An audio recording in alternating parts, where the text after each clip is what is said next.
good morning, good afternoon, good evening, good night. I don't know what time you're watching this, but I'm sure I've mentioned your time frame. Now, if you're watching this around April 2025, one of the most trending topics is about the Trump tariffs. That there is almost going to be a third world war, which in this case is a trade war, which has been started by the Trump administration. And what is it about? How does it affect you and me, like Kenyans? And what happens in the future? Because one of the indicators of how the economy is doing or whether there is danger or things are going well is the stock exchange. And we've observed how volatile it has been in the last few weeks. The stock exchanges around the world losing a lot of points because of the dire consequences of the trade wars that are resulting from the Trump tariff. Yet, this is not anything new. It has been there, it has been tried, it has been tested, sometimes failed, sometimes worked. But what makes it different this time? Now, just for explanation purposes, we need to know first of all what's a tariff. And it's simply a tax on imports. So we understand that a tariff is a tax on an import. And what is a tax? A tax is basically income to the government. So what happens then? It means that when we're talking about international trade, if we have our country here, let's say Kenya, and we have another country here, let's call it the world, because, the USA tries to act as if they are the world, they are the prefects, they make the rules. So the USA. So it so happens that there is trade both ways. When Kenya takes goods to USA, we say we are exporting. And when Kenya buys goods from the USA, we are importing, or those are imports. So it means in the eyes of the United States, it's the opposite. That whatever is coming in from Kenya, those are the imports by USA. And whatever is going out of USA to Kenya, those are exports by USA. So if the Kenyan government was to put any tariff, then it would mean it would put the tariff on these goods here, whatever it imports from the USA. But it's the other way around. It is the USA that is putting tariffs on what is being imported from Kenya. That is, whatever we are exporting as Kenyans is what the US is importing, and that is what it's putting tariffs on. So it basically means if you were to import a commodity worth, let's say 1,000 shillings, and Trump puts in the standard tariff rate that he has put, the 10%, it means that 100 of this amount goes to the USA government as taxes. So meaning it makes whoever is exporting from Kenya to incur an extra cost to pay the USA government. So it's an income to the USA government, it's a cost to the person who is importing. And it so happens that most of the people that are importing, now it's not just Kenya, it's the rest of the world. China is there, Mexico, Canada, Japan, Kenya, all these countries are there. So what Trump did was he put varying tariffs on the imports from these countries. But the worst hit was China, which had tariffs of 140%. Meaning, if a Chinese company was exporting anything to USA, so whatever it's being imported into the country, it would cost almost 2.5 times. 140%, so that would be an extra 1,400 as a cost. So the initial cost of 1,000 plus the tariff of 1,400. So the rest of the world is angry. And this was reflected by the stock exchanges around the world. Most of them were very volatile, they lost points, and the investors were like, let's hold and wait and see what will happen. So there was a lot of people withdrawing their money and little investments going on. So Trump saw, that could be a problem. So these countries had different rates, 59, whatever. Kenya had its rate. But then after the April, he resettled to the previous rate and put a standard rate of 10%, except for China, which was left at 140%. Now, many years ago, from the 50s, during the Soviet Union days, Soviet Union and China were big socialist countries or communist countries, while Europe and the USA were the capitalist countries. And during the period after the World Wars, that is the World War I and World War II, there was another period of intense wars, of military strength, trade, etc. And that period was called the Cold War. Kenya, like other African and other third world countries, found themselves in the middle of it because each country was trying to pull the new states, that is the countries that just got independence, like Kenya in the 1960s, Ghana in the 1950s. They were trying to pull them to either communism or capitalism. And most of the African countries, because of association with their colonialists, became capitalist countries. And any association with communist countries was seen as sabotaging the sovereignty of the colonial powers. And there were a lot of, let's say, geopolitical players coming in either to assassinate the leader or to bring in trade embargoes or to remove aid from that country, etc. So we are seeing ourselves in such a situation now whereby the main proponents being China and the USA again, where the United States sees China as a threat to its prosperity, economically, to its security, military, and even to the future of maybe colonizing the countries like Africa or wherever there are minerals and other things that they can still use. So the war that has erupted now is China doesn't care about what USA is doing. Because basically what this meant was they would look for the United States, look for a table, sit over coffee, and try to discuss these things. So this happened in the 1980s between USA and Japan. And during that time, the USA was able to have its way. And in most of that, the solution was most Japanese companies opened industries inside the USA. So instead of manufacturing and producing in Japan, they started producing and operating in the United States, creating employment, creating market for their raw materials, etc. So that is a war that the US won. But in this case, they're trying to do the same to China, and it's not happening.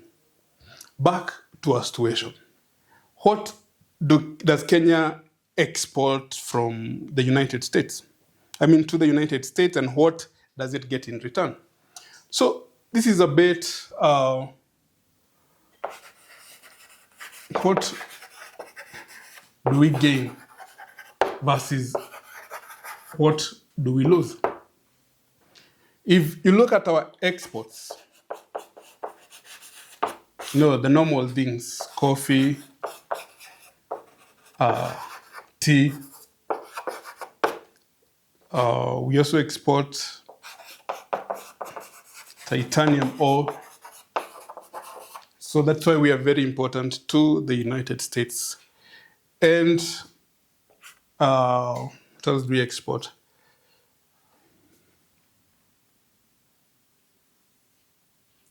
Macadamia.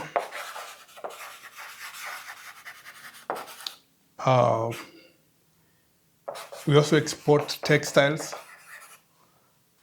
etc. And what do we import? Look at how these contrasts in a very funny way. That we import finished or processed coffee and tea.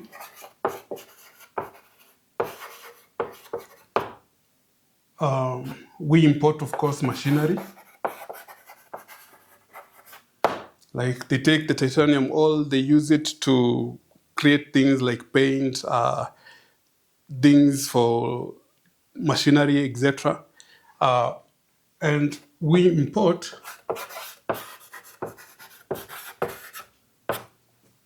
second-hand clothes or mtumba. So like we make textiles at the export processing zones, suits and jeans and all that. We export to them as new clothes, and in return, we import second-hand clothes. But this is not just the problem. The bigger problem is here.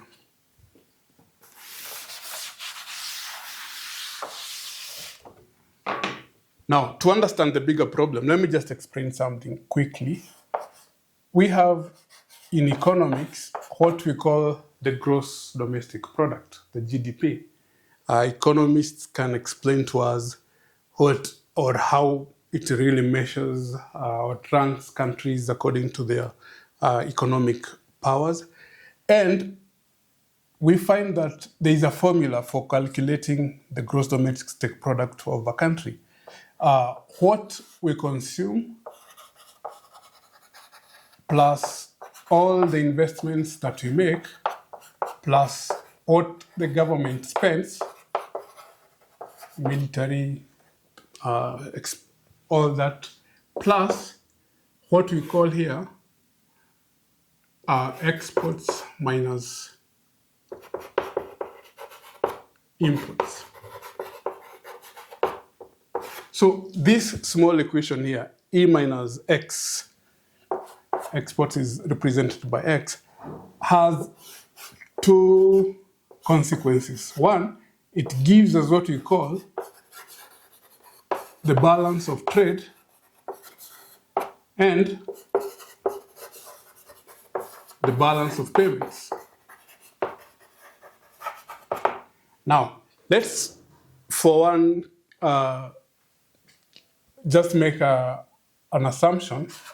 Okay, it's not really an assumption, but our gross domestic product for 2024 in dollar form was about 125 billion. That is, if you take the consumption part, you take the investment part, and you take the government spending part, 125 billion. Now, what that means is that we have not taken into account the exports and the imports. Because finally, after that is taken into account, our GDP fell to 122 billion. So it means in this situation, whatever value we got here was negative, meaning we had a negative balance of these two, negative balance of trade, negative balance of payment. Negative balance of trade simply means that what we import, that is this, what we import is more than what we export. So as a country, not just compared to the United States, we import more.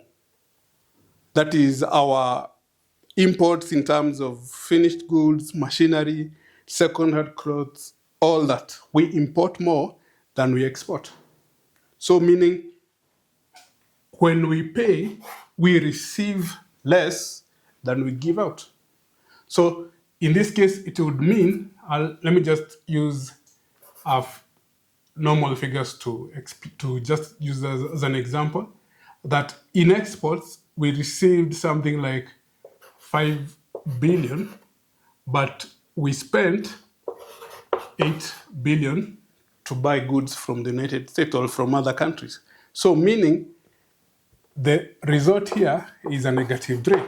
So when we put this negative 3 billion here, we get the gross domestic product of 122 billion.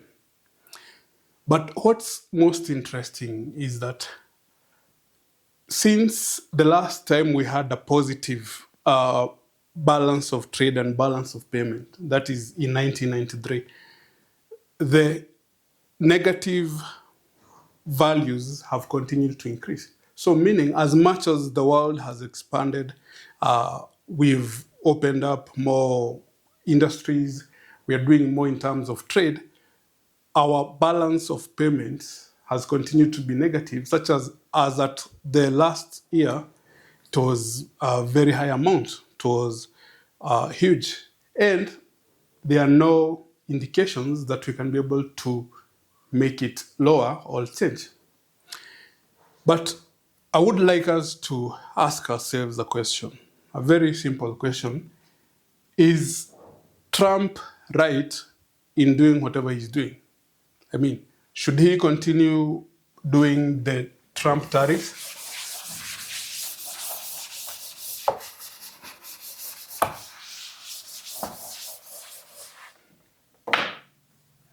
So the question is it justified? And I will answer that question with an example. In Kenya, or rather Kenya, is ranked first in Africa and fourth in the whole world as being the biggest. This is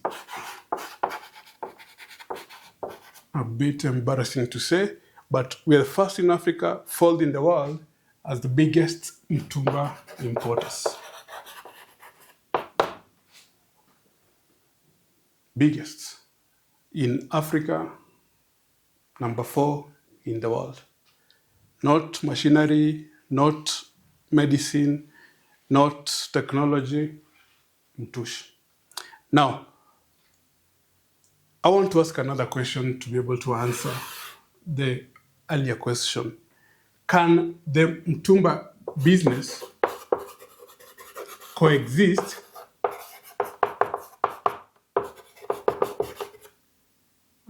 with the textile industry?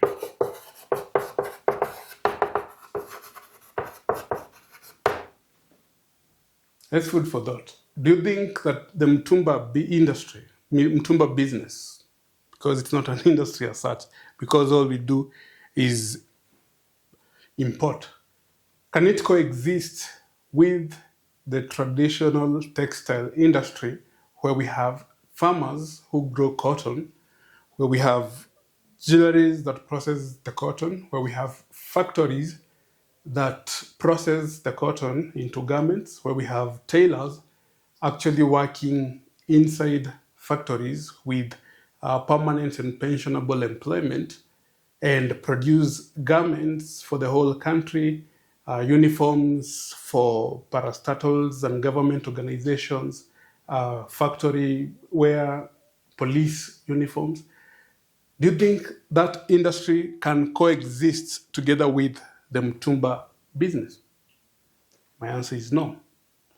We have depended, or we have gone too far into the mtumba business that we have destroyed the textile industry in Kenya. The Rivertex factory in Eldoret no longer works, it's closed. attempts have been made to revive it, but still impossible. As much as there is an argument that the Mtumba business employs 12 million people directly and about supports 6.4 million households and contributes about 16 billion in taxes. Yeah, that's good. That's good for the Mtumba business. But at what cost? Because it means any person going to school to train as a tailor, you know that all you can do is work for yourself, maybe become a designer, small designer, and you can still compete with the prices that people will get for suits and t-shirts and trousers from Tumba. If you don't start your own design shop, you become a tailor who sits by the roadside, waiting for people's clothes to tear so that you can mend them, because you cannot be employed in the textile industry.